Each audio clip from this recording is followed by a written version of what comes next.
Então, vamos continuar com a programação. Então, a próxima fala também está relacionada ao manejo integrado. Então, o doutor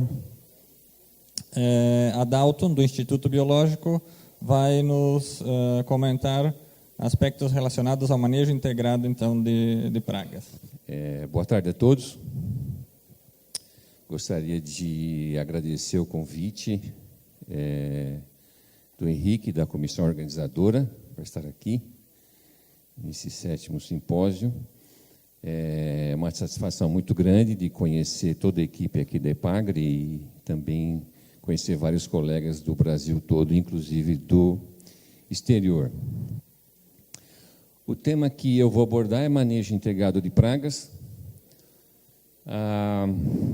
O nome é bastante pretensioso, o nome que foi sugerido. Na verdade, em termos de manejo de pragas do maracujazeiro, a gente está muito incipiente ainda, nós estamos ainda numa fase muito inicial, e é aquela exatamente que eu vou apresentar aqui. Então, uma primeira etapa de manejo são conhecer as pragas, né? É importante conhecer a praga, a sua biologia, a sua ocorrência. Depois, utilizar os métodos de controle. Então, no caso do maracujazeiro, a aplicação de métodos de controle ainda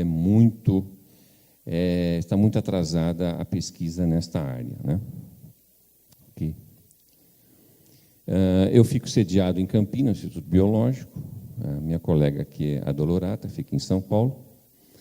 Então, lá nós fazemos algumas coisas com maracujá, muito menos do que a demanda de pesquisa que os produtores necessitam. Em termos de pragas, é muito interessante a cultura do maracujá, porque nós não temos um padrão de pragas. A lista de pragas ela é muito variável de local para local, né? Mesmo dentro de cada estado, né, diferentes regiões produtoras mostram uma lista de pragas que é bastante diferente de uma região para outra. Então, por isso demanda muito pesquisa regional para se propor um programa de manejo, né? Então, no caso do Estado de São Paulo, né, as regiões de Planalto, né, e a região do Vale Ribeira possuem, então, distintas listas de pragas que precisam, então, ser manejadas, né? Okay? Então, em função disso, é importante a identificação, a obtenção de dinâmicas populacionais, para que a isso a gente possa propor manejo. O maracujazeiro se caracteriza por nós termos uma lista de pragas específicas, né, que ocorrem no gênero Passiflora, né? Mas também produz uma ampla gama, que é a maior, né, que são pragas que nós chamamos de pragas polífagas, pragas que ocorrem em uma série de outras culturas, né, e que, na verdade, o maracujazeiro é apenas uma vítima, né? Não são pragas específicas de maracujazeiro. Okay? Aqui nós temos listado, que está em verde, pragas que ocorrem em folhas, em amarelo que ocorrem em frutos, e aqui em marrom que ocorrem em ramos. Esta é uma figura já antiga, né? E que nós temos observado uma mudança do grupo de insetos e outros artrópodos que ocorrem em maracujazeiros. E um ponto que eu gostaria de destacar, né, é o fato de que, passado o tempo, está aumentando a gama de lista de novas ocorrências de insetos sugadores em maracujazeiro. E aí eu gostaria de deixar um aviso, um alerta bastante importante. Quando nós temos o aumento de insetos sugadores, é o momento de se repensar o modo de conduzir a cultura, porque aí passamos uma fase perigosa de aumento crescente de pulverizações de inseticidas, com um consequente risco de introdução de novas doenças. Então, se nós pegarmos a gama de inseticidas registrados, sempre as pragas-alvos, a grande parte de pragas-alvos são insetos sugadores. Então, o que o produtor tem? O produtor vai ter uma série de produtos disponíveis para aplicação, né? A grande maioria produtos não registrados para a cultura, e isso acaba causando uma sedução ao setor, com implicações muito sérias, como resíduos de produtos, né? Detecção de limites acima do limite máximo de resíduos, inclusive a detecção de produtos não registrados para a cultura, né? Então, em São Paulo, nós temos um exemplo bastante forte, né? Que é o caso de citros, né? Que nós temos hoje apenas para aplicação de psilídeos de 24 a 30 aplicações por ano, né? E isso faz com que nós temos problemas de resíduo, né? E isso fica mais ou menos em umas informações mais ou menos que não restrita algumas pessoas, isso não vem a público, né? Mas que, se fosse a público, causaria sérios problemas de comercialização. Então, tem que tomar muito cuidado. Então, é o momento de se repensar realmente como manejar essas pragas. Próximo. Como vocês viram um slide anterior que eu mostrei, então nós temos basicamente, então, em termos de pragas, né, lagartas, percevejos e besouros. Então, e agora mais recentemente o caso aí de pulgões, caso de cigarrinhas, né? Então, vou começar a falar sobre as lagartas, né? Maracujazeiro também é uma planta bastante interessante em termos de fauna de insetos, porque ela atrai muitos insetos, especialmente lagartas, né? Essa lagarta, a mais famosa, é Dione junijuno, ela é de uma família, né? No caso aqui, de Lepidóptero, e essa família possui, então, uma série de outras lagartas que não vou mencionar aqui, mas é uma ampla gama de lagartas, muitas delas ainda não relatadas na literatura, na pesquisa, e que são atraídas por maracujazeiro. Essa possui acho que todos os produtores já viram essa lagarta nos seus pomares, tá certo? Até uma característica muito interessante, porque a postura é uma postura agregada, um número de ovos bastante grande, tá certo? E aqui as lagartas, após a eclosão, se mantêm, então, agregadas, então, em consequência disso, a desfolha é bastante grande. Então, depois você vai ter o pupamento, então, a emergência do adulto, né? São adultos bastante bonitos, que quem não se atenha acha que é um bicho benéfico, né? Essas lagartas são predadas por vespas, né? Vespas predadoras, então se constitui um manejo bastante adequado à preservação, então, dessas vespas, né? Uma outra espécie bastante parecida com a anterior, tá certo? Aqui vocês estão vendo um adulto que é bastante parecido, tem um comportamento bastante diferente. Então, o ovo é completamente, ele é isolado, né? Não tem outros agregados, né?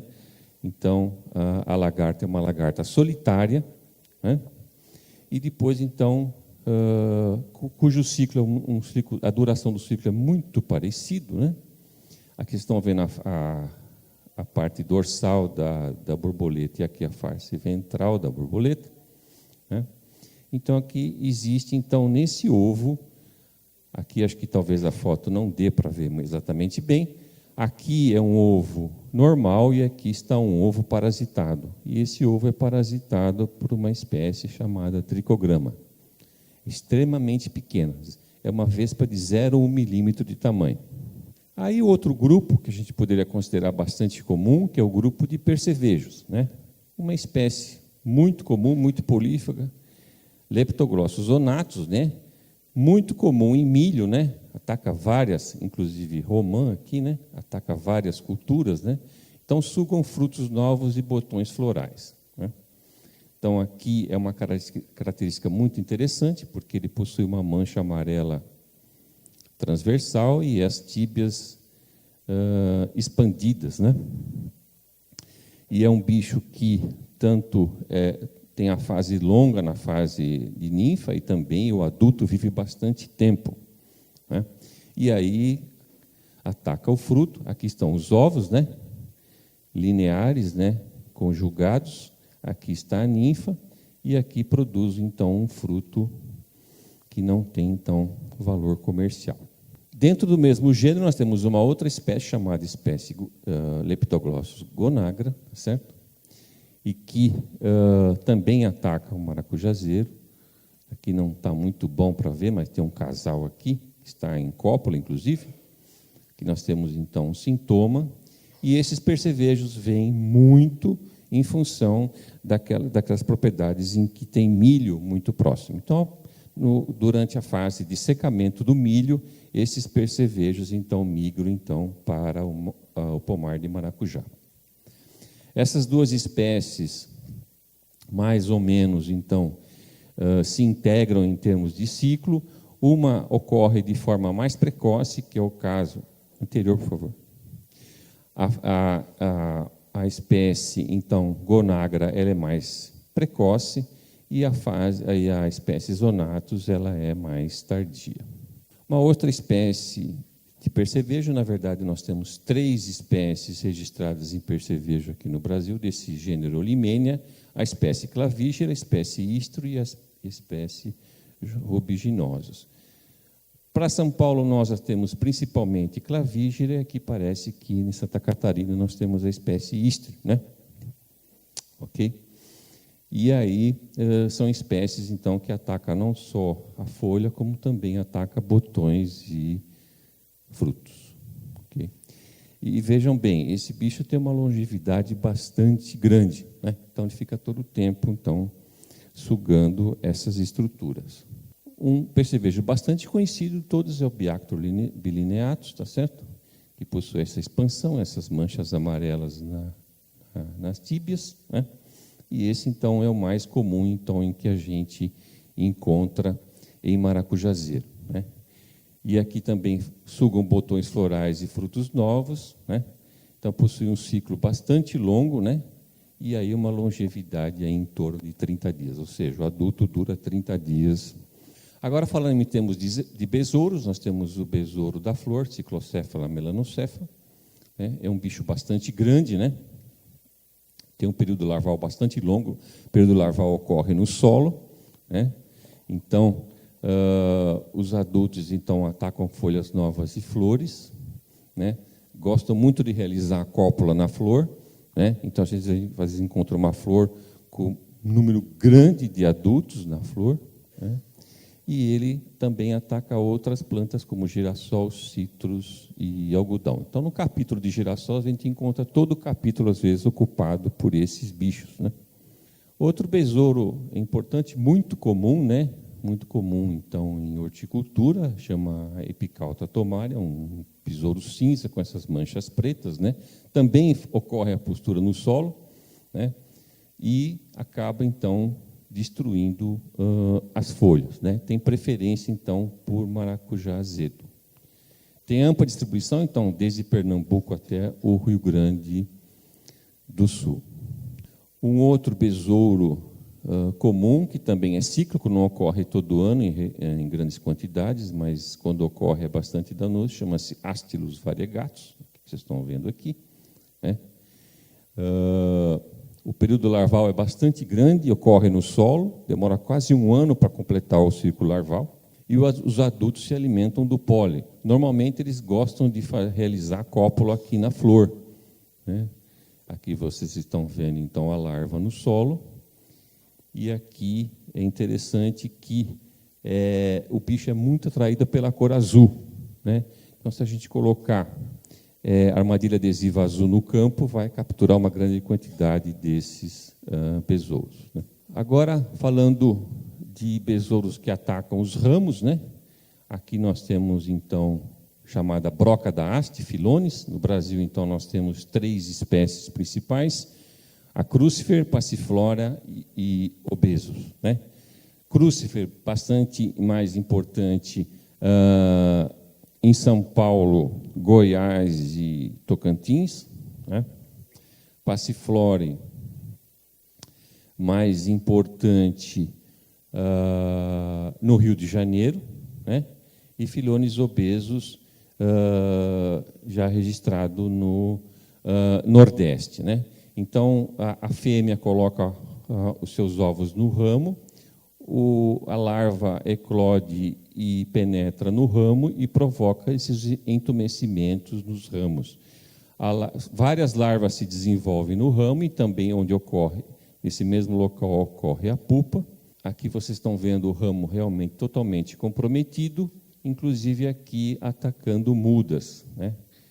Essas fotos aqui são gentilmente cedidas pelo colega Narita, né? Que observou esse material em mudas. Então, aqui vocês estão vendo o adulto, né? E isso é um grande problema, então, quando não se destrói os pomares velhos e se instala pomares novos ao lado desses pomares velhos, né? Toda essa população vai migrar para as plantas novas, ok? Ele é um bicho de hábito noturno, então a gente não observa isso durante o dia, né? Então tem um período larval bastante longo, né? Ocorre então no Brasil e na Bolívia. Então, em termos de mosca de fruto, nós temos uma ampla gama de moscas de frutas em maracujazeiro, certo? 2 famílias importantes de mosca de fruta, a Tefrite, que é a mais comum, que a maioria que todos conhecem, e uma família menos conhecida, que é a Lonqueide, que eu vou apresentar mais adiante. Então, em frutos, especialmente em maracujazeiro doce, nós temos 2 espécies. A mais importante chama-se Anastrefa pseudoparalela. Aqui vocês estão vendo os frutos atacados, aqui as larvas, tá certo? Esse é o adulto, né? Aqui vocês estão vendo a espécie a fêmea fazendo uma postura. Essa larva consome todo o albedo do fruto, né? No caso da Anastrefa consombrina, ela consome todas as sementes, característica da espécie, e são espécies que nós conseguimos monitorar através de armadilha com o uso de proteína hidrolisada. Então, esse tipo de sintoma característico, então, de Anastrefa, né? Próximo. Nós temos também Cerathites captata, mas consideramos que, no caso de maracujazeiro, Cerathites captata não tem importância econômica, ok? Embora a Cerathites captata é a única espécie do gênero do Brasil, porque é uma espécie que foi introduzida em 1902 no Brasil, mas tem ampla distribuição no Brasil, mas o maracujazeiro não é o hospedeiro preferido. Um ponto importante que gostaria de mencionar é o fato de que o maracujazeiro também é hospedeiro de uma espécie exótica no Brasil chamada mosca da carambola, que ela está restrita hoje ao estado do Amapá, né? E já teve algumas introduções no estado do Pará, onde os focos foram erradicados, mas que está na iminência de entrar na região sudeste do Brasil, né? Por que eu digo isso? Porque o estado de São Paulo não tem uma produção suficiente mais de carambola. Então, nós estamos importando carambola do Pará, né? Embora não ataque só carambola, como eu disse, então ataca mirtáceas, ataca goiaba, ataca citros, ataca maracujá, né? Ataca uma série de espécies de narcadiácea, mirtácea. Então, se nós introduzirmos espécie na região sudeste, vai ser muito difícil ela não se disseminar pelo resto do país. E, especialmente, ela vai causar algumas restrições na exportação, certamente, porque é uma espécie quarentenária para a Europa e para os Estados Unidos.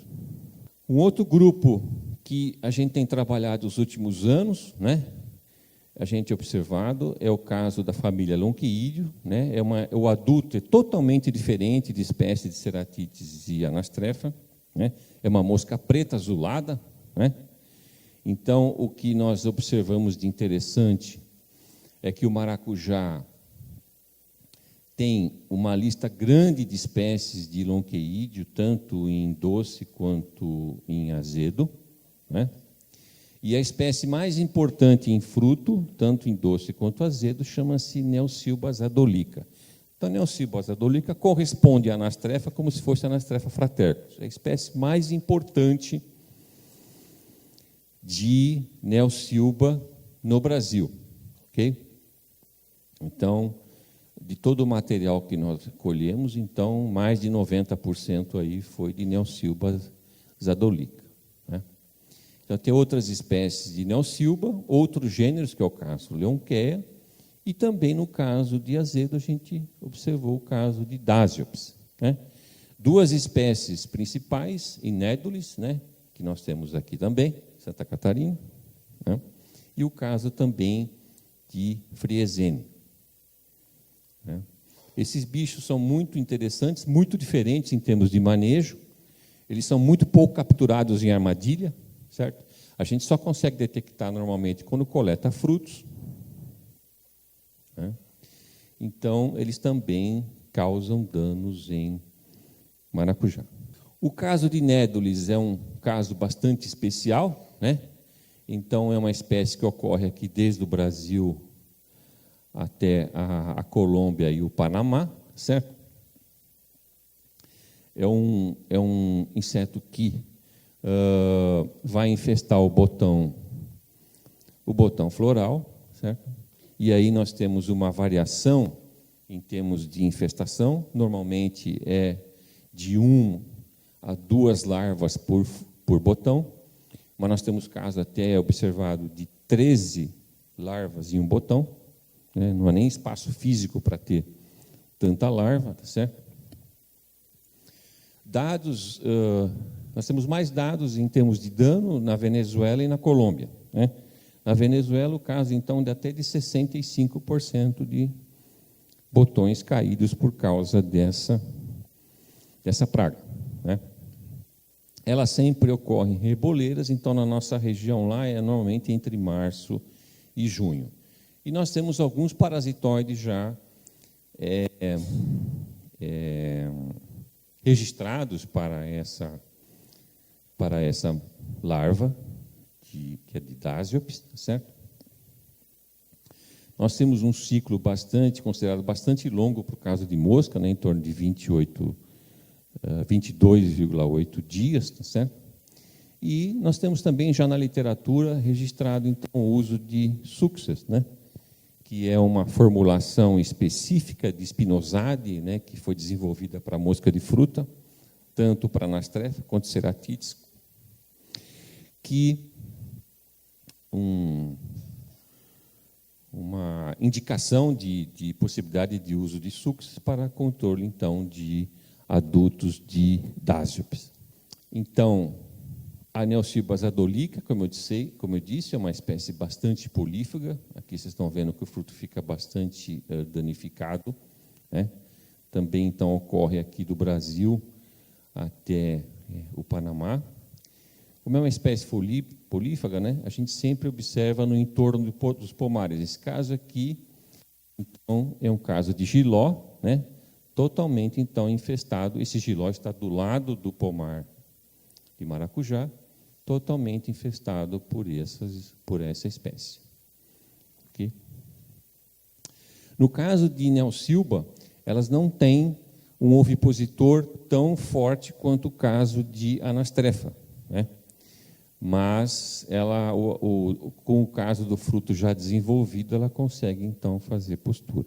No caso de Dasiops friesenes, né, nós temos registro apenas na região sudeste, né?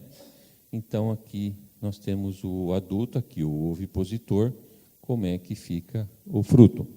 Nós temos, então, registro lá em São Paulo, infestação apenas com essa espécie, certo? E isso realmente causa uma preocupação pela adaptação dessa espécie a maracujá.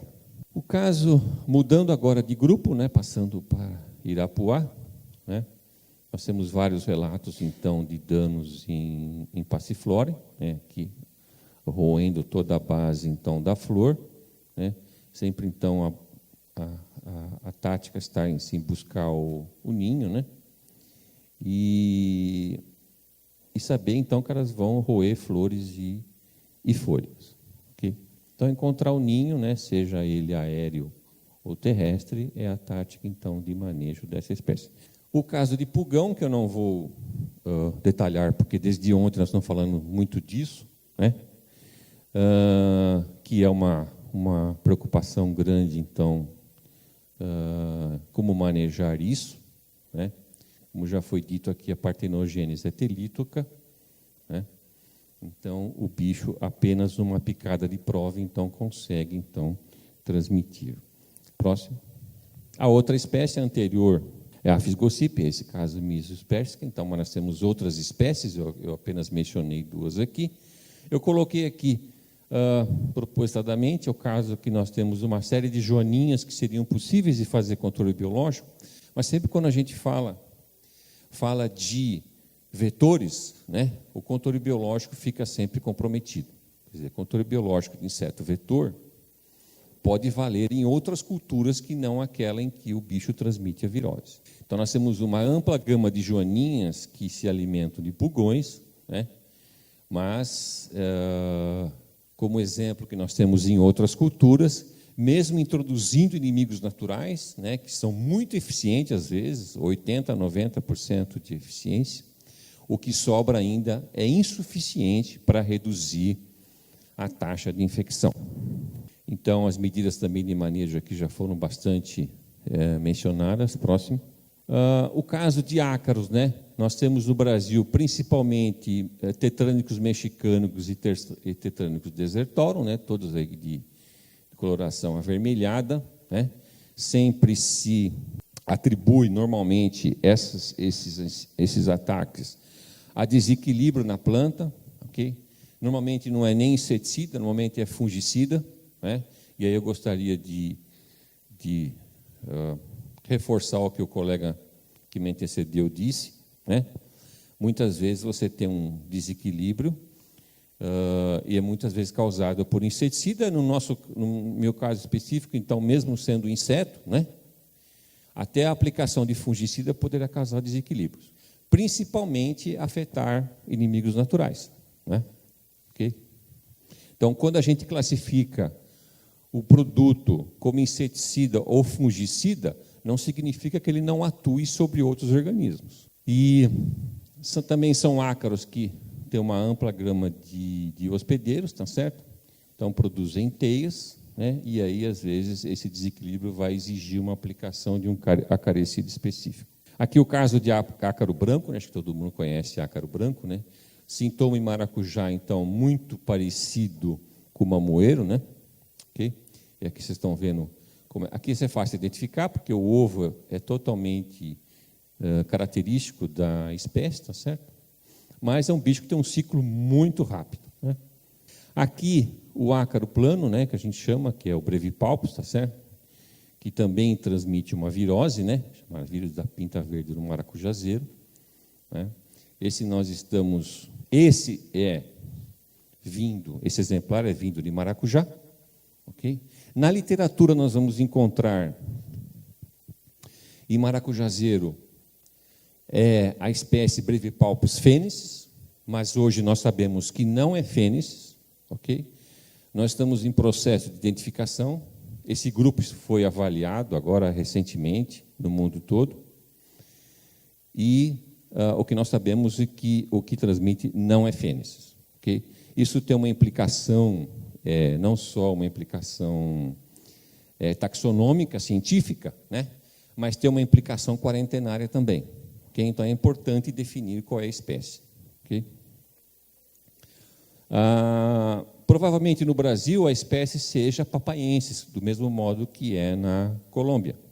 Não é? Então, nós vamos ainda, nos próximos meses, fechar essa identificação. Próximo. Então, essa é a grade de inseticidas, então, que tem permissão de uso no Brasil para maracujá. Okay? Então, aqui nós temos o princípio ativo, o nome comercial, a dose, o modo de aplicação e a praga-alvo, tá certo? Então, basicamente, nós temos BT, né? Nós temos piretroide, e nós temos uma série de outros inseticidas, né? Inclusive alguns que atuam sobre a equidise, tá certo? Mas os grupos são muito fechados em cima de lagartas e percevejos. De qualquer maneira, neste ano nós tivemos, então, um aumento dessa grade, porque essa grade estava mais prejudicada ainda pelo fato de ter sido publicado uma extensão de uso, né? O problema é que muitos desses produtos têm uma carência bastante grande, né? O que prejudica, então, isso na fase de colheita. Ok? Alguns produtos já são muito velhos, né? São muito antigos, né? Mas o que a gente tem observado é que, inclusive, grandes produtores não obedecem à grade. Okay? Aplicam outros piretroides, né? Outros produtos que atuam sobre sugadores, né? E não obedecem, então, essa grade. Próximo. Então, na verdade, eu gostaria de deixar uma mensagem aqui, e isso reforça que todos os colegas aqui disseram, que a gente, para manejar praga, a gente precisa manejar o ambiente. Para manejar o ambiente, precisa conhecer o ambiente. Então, não é apenas olhar a planta ou pomar, olhar o seu entorno, né? Saber o que nós temos. Próximo.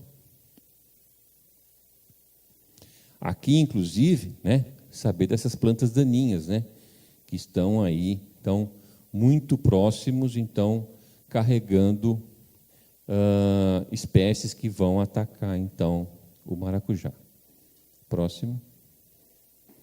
Isso aqui é do lado, então, de um pomar de maracujá, então, produzindo insetos, então, que certamente vão atacar o maracujazeiro. Próximo.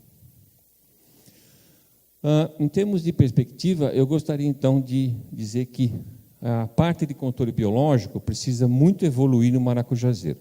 Não só para evitar o uso de inseticidas sintéticos, né, mas também propiciar que haja um manejo a longo prazo, né?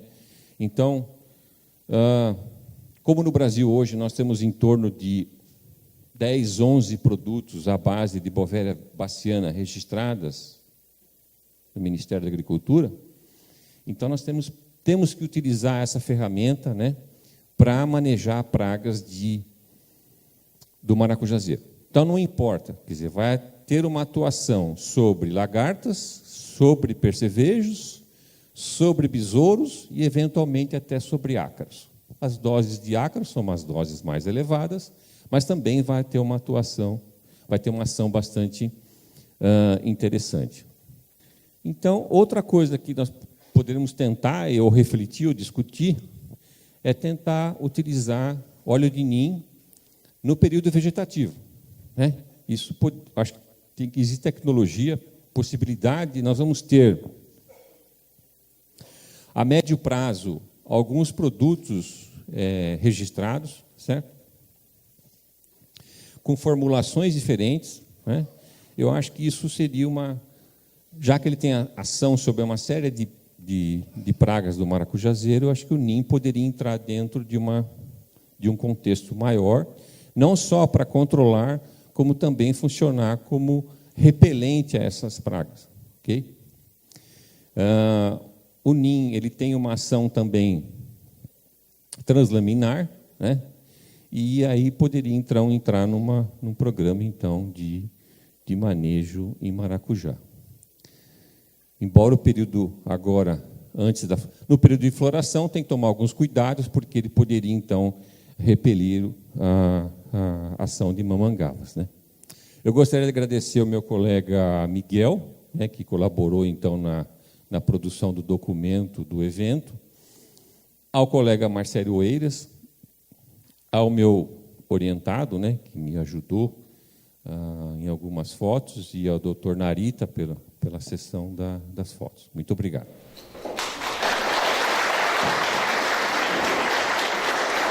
Obrigado, doutora Dalva.